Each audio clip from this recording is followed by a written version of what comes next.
رمانتیک ترین لب و بزرگترین سینه کدومه؟ رمانتیک ترین لب دریاست، بزرگترین سینه هم سینه قبرستونه. برو از خدا بترس. خدا از روی ترسی هم بردار. منحرف بود اینا. درست همینه بود که به ذهن من رسیده. آره میدونم. دو چیز صحبت می‌کنیم. سینه قبرستون خیلی واقعا که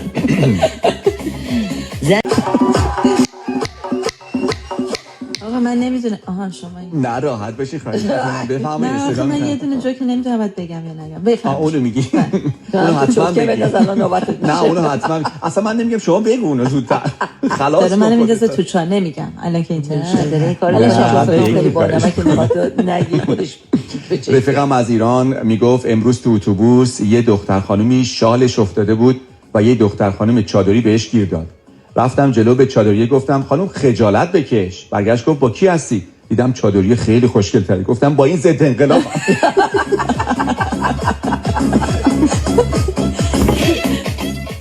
سه تا شخصیت سیاسی مهم و تاثیرگذار قاره آسیا: ماهاتما گاندی از هندوستان، ماهاتیر محمد از مالزی، ماها رو نابود کرد حسن از ایران. اسم دارو که میشه در رادیو برد مثلا شیاف یه داروه دیگه، اشکال نداره. خیر شما میپرسین دیگه چه میپرسین؟ دیگه حالا گفتم دیگه اشکال نداره. نه راحت باش. پزشک برای نمیدونم بذار ببینم شیاف رو میشه گفت یا نه. والا الان این جوک شما شیاف رو میشه گفت. عزیز من 3 هفته از این جوک داره میاد و میره ما نگفتیم. بعد شما به من که من شدم این شیاف باشه. بالاخره یه نفر باید از رو مینها رد شدی. بفرمایید. وقتی پزشک برای پیرزن 30 تا شیاف بهش پیرزن پرسید پسرم شما جزو رزمندگان دفاع مقدس بودی؟ دکتر باشادی گفت بله. شما از کجا فهمیدی؟ پیرزنه گفت از اونجایی که منو با خشاب کلاشینکوف اشتباه گرفتی.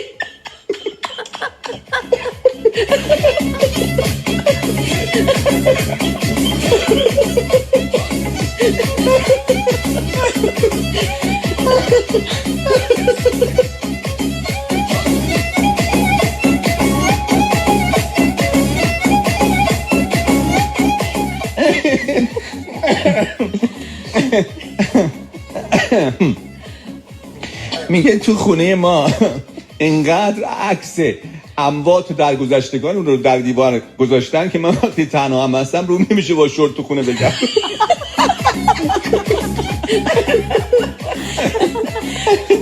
حالا که شما سر شوخی رو باز کردی اونو میخوای بگی؟ بله. بفرمایید.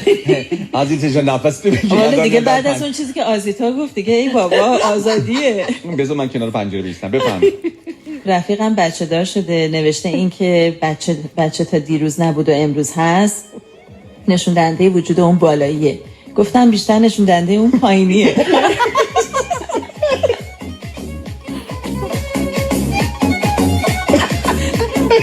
راست میگه. مطلب رفتم خواستگاری، پدر دختره گفت گوشیتو بذار رو میز یکم با هم گپ بزنیم. به شوخی گفتم کمربند انگشترم هم نمیخواد تحویل بدم. گفت اونا رو وقتی نتونستی مهریه رو بدی تحویل نگهبان سپاه بده.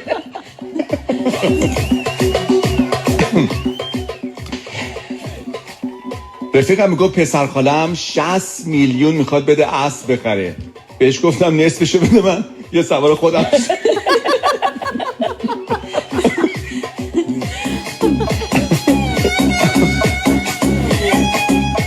حیفنون تو مراسم ختم میره به صاحب‌عزا کمک کنه مرده رو بشورن. صاحب‌عزا میگه شما میترسین زحمت نکشین. یارو میگه نه بابا این سگی کی باشه که ازش بترسین.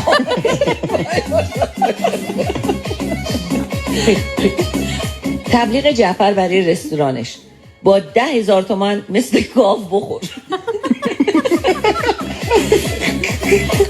خیلی دست اول این جوکا.